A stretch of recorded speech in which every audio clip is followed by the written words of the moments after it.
Hey everyone, welcome back to When Creatives Thrive, a BOPA podcast. I'm Stuart Rustin, the multimedia manager at BOPA, and on this episode, we welcome Brittain Duckworth, the leader of Baltimore-based band Whiskey Feathers. Whiskey Feathers blends rock, Americana, and livetronica influences into a dynamic, immersive sound.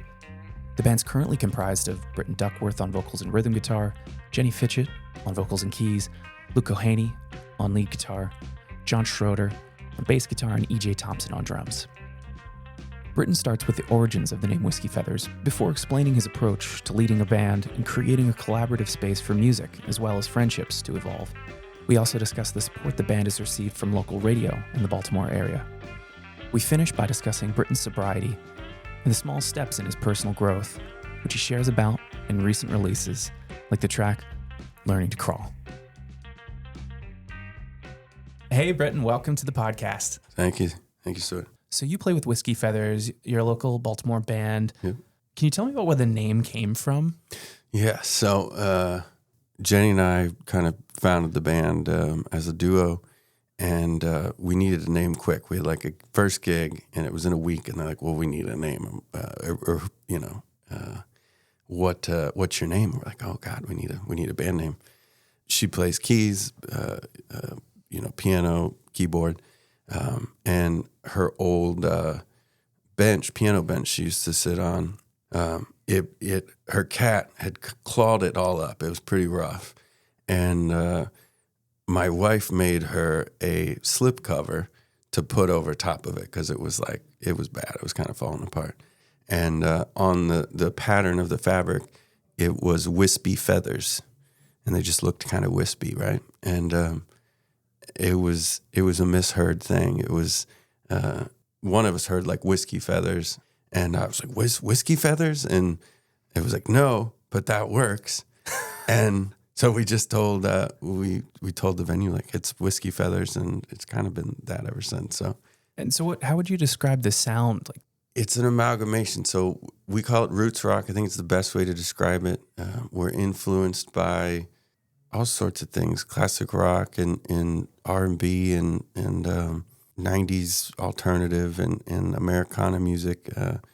But we kind of have those inspirations, and then we just come to the table and play. It's kind of, we've struggled, I guess, with a little bit with genre, and the best way to define it is roots rock. It's inspiration from all those things, but we're not trying to be anything in particular. It's just kind of what comes out.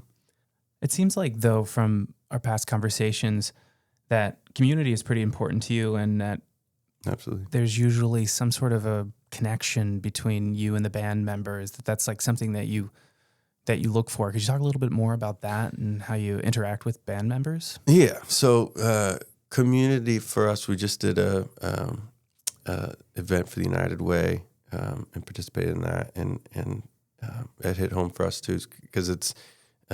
I feel like we're aimless without it, right? We're gives us direction, gives us purpose, gives us meaning, and the band itself is this special community within, and then we've kind of created, a community around us as well.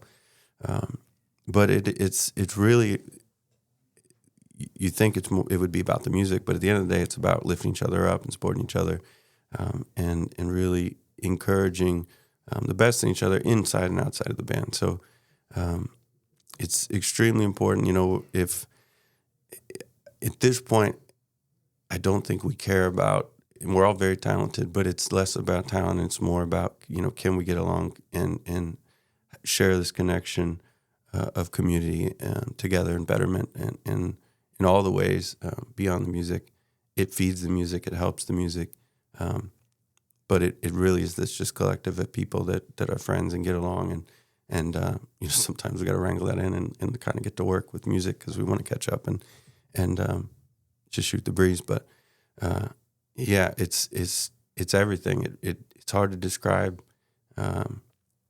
even to like loved ones, but it's a different type of relationship. There's an unspoken thing. It's a different language, and when you're just able to be free and express yourself with people and not really have to, when it's just instrumentation, and even some of the words and initially forming these songs are just kind of chants and yells. And when you're able to just kind of truly be yourself with people, and they get it and you get it, and make something together, it's this ultimate kind of community, and it just grows, and it kind of ripples outwards. Yeah, it seems like that's kind of almost like a psychic kind of connection that you have with the people that you're around, that you can kind of feed off of each other. And feels like also in music, there's a lot of, like you were saying, sort of nods and shouts and cues that, you're able to sort of feed off of each other. But it also seems like you positioned yourself as a band leader, that there is a kind of cohesion among the people that you're playing with, and that there's sort of like a central point. I mean, do you feel any kind of responsibility, or what's that like to be in the center, kind of looking out for everybody and making sure that the flow keeps flowing? Yeah, I'm definitely the band leader. I think that's something that I take pride in, but B, it's less, and we are a democracy of a band. It is an open forum. I'm less of a dictator, if you will, but it's really about feeling free to fail and express yourself and try things without judgment, and creating that space. And you can tell, and we all talk enough when we're not practicing or playing together, that what people are going through, and there's certain times where you kind of have to lift people up, but it comes back to that community thing, and it's the way I see the band is I'm there to foster that environment of kind of freedom and creativity. And I bring this structure, like I write all the songs, and I'm not going to come in and say, sometimes I have an idea that I might hear in my head of the drum part or whatever it is, and I'll share that. But it's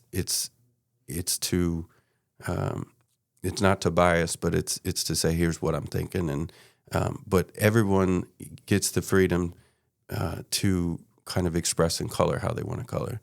And I think ultimately it's about just people feeling comfortable, and we are the sum of our parts. I say this all the time. When you add it all up, we are something unique and special. You take a piece away, you hear that it's missing, right? There's like this degradation of the magic, but it's really about letting everybody be uniquely themselves, and whatever they bring to the table, and color how they want to color.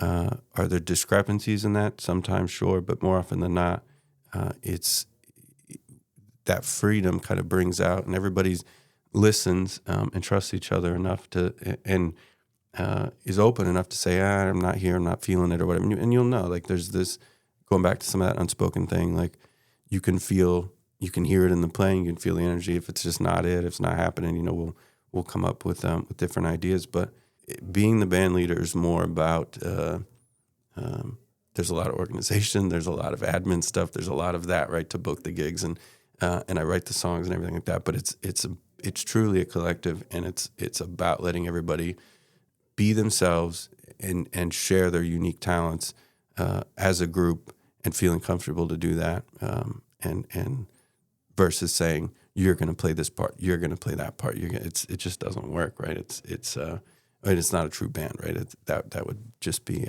to me, it's not a collective. It's just, this is the way, my way or the highway. It's definitely a choice, though, right? Because I'm sure that there are bands that you could probably think of, at least I can think of. I'd say most bands are probably more lean the other way of, like, this is my project, this is the way it goes, right. This is how it works. You miss on so many things, right? When you're closed-minded, or you're closed off to anything different than kind of what you've already thought of. So I know unequivocally that doing it this way makes it all better. What's it been like to deal with local radio, and do you have a good relationship with them? And it's been incredible. 89.7 WTMD in Baltimore, Towson. They were just very kind to us. I looked up, like, contact us on their website, and I sent them our first single, Enchanted, and I did one follow-up email like a couple weeks later. She replied that day. It was like, this is wonderful. We're going to put it in immediate rotation, like fairy tale stuff, right? Yeah. And then when you hear it on the radio, it has like this different gravity or something. Like it almost sounds different. It feels different. It holds a different weight.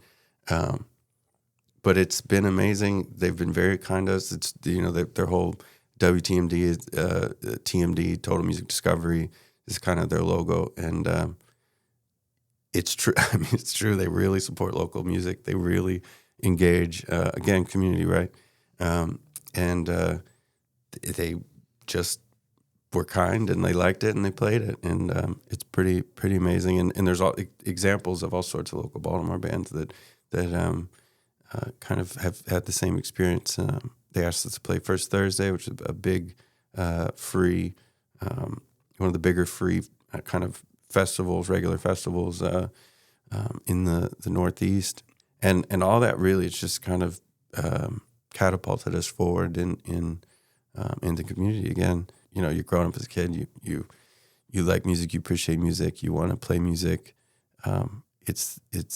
I didn't even know if it was really this realistic dream. Right. I just wanted to play, but to have, to be able to do the process of going in the studio and record and then actually have that over the airwaves. It's crazy.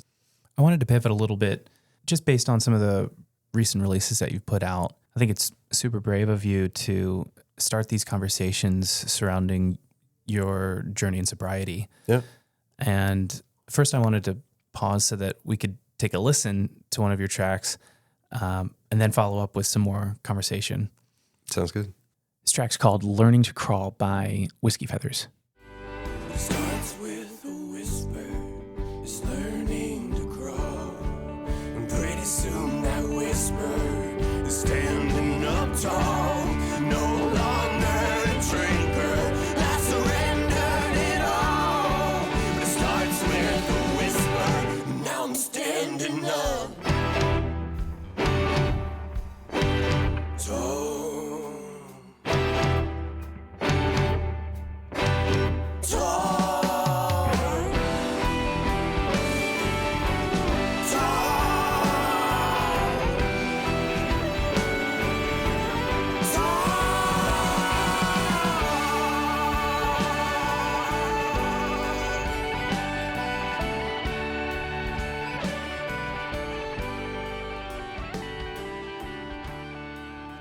First of all, I just love this song so much. Right on.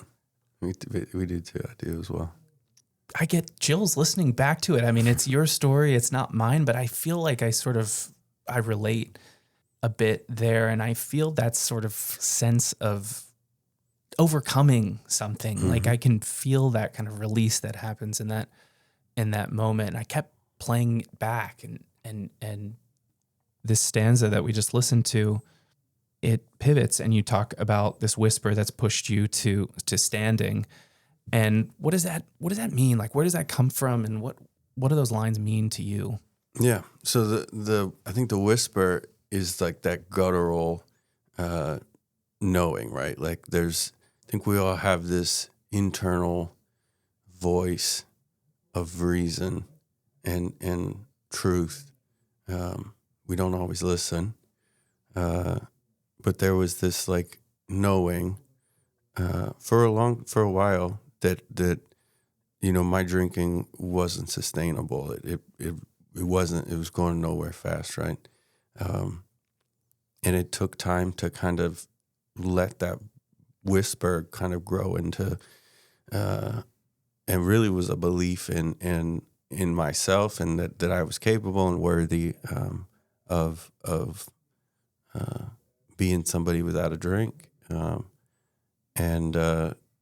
So yeah, whisper was kind of that like, you just know, and you gotta want it. And cause it's, most of life is it's uncomfortable, right? Like we're creatures of habit. We don't like to be uncomfortable, but usually in the other side of that discomfort is the goal you're probably after. So it's really like, it was just a belief in that inner knowing and following that inner voice of like, you're worthy of more. You should kind of you should love yourself more. Mm-hmm. I got to a point where I wasn't having fun anymore. And is that where that transition comes in? Like that you're in this state of kind of crawling or? Yeah, right. Well, and also crawling, right? Like a day's not going to go, tomorrow, if you start today, you're not going to be, walking tall tomorrow, right? Like it takes baby steps and it's really about consistency. You might not make big strides. You're not going to make big strides in a few days. It's about little itty bitty, consistent changes and routines that add up into big change. And you might not see it until you're down the road. But it really did start with just this belief that it was possible, and really just starting was a big deal. And sharing the vulnerability, like being vulnerable about that it's okay to ask for help. And it's okay to be vulnerable. We're all vulnerable at different points, whether we share it or not. But when you share it, you're going to find other people, and they've found an easier, softer way, and kind of sharing that knowledge and support as well. But it's without getting sober, like I wouldn't be sitting here right now with you. I'd hope I'd still be around, but just to be able to have the mental clarity and the focus, and it's changed everything. It changed how I write. It's changed how I live. It's changed how the band is a direct reflection of and the growth is a direct reflection of the sobriety, and it's been. It'll be 4 years in September. So, hey, congrats. Thank you, man. Thank you. It's so cool though that you made that choice, right? Like that you have this intuitive feeling that you can get off the floor and stand tall, and then it may be a better way to go about living. I mean, I just think of how much more you can get done when you're on 2 feet, yeah. and you're cruising. It's unbelievable. Was writing about sobriety something that you felt like you needed to share, just because it's worth sharing, it's worth kind of changing the public's perception of what a sober life is all about? Or what was the... It was therapy for sure. And I think it was something that it was the inspiration at hand at that time and place, and rightfully so. And also in this, it was this attempt to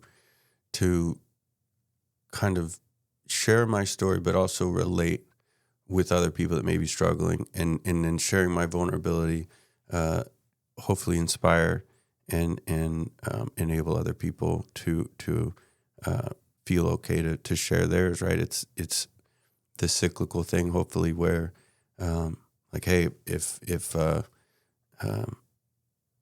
if he can do it, or if even if the song just brings you a little bit of hope, right? Like anything you take away from it that'll better you in your situation. I hear a lot of people come up and say, like, I played this for somebody that's struggling in my family, my brother, my sister, whoever, and it's this indirect kind of connection, but that it really connected with them, and they got it, and they felt it, and it helps them, and they listen to it, and it was that for me. I hope it's that for other people that are looking for a better way, or maybe it's a reminder, and that they're clean and sober, and I think we're all looking to connect and feel more together than apart, and that's kind of where that came from, and I think real art,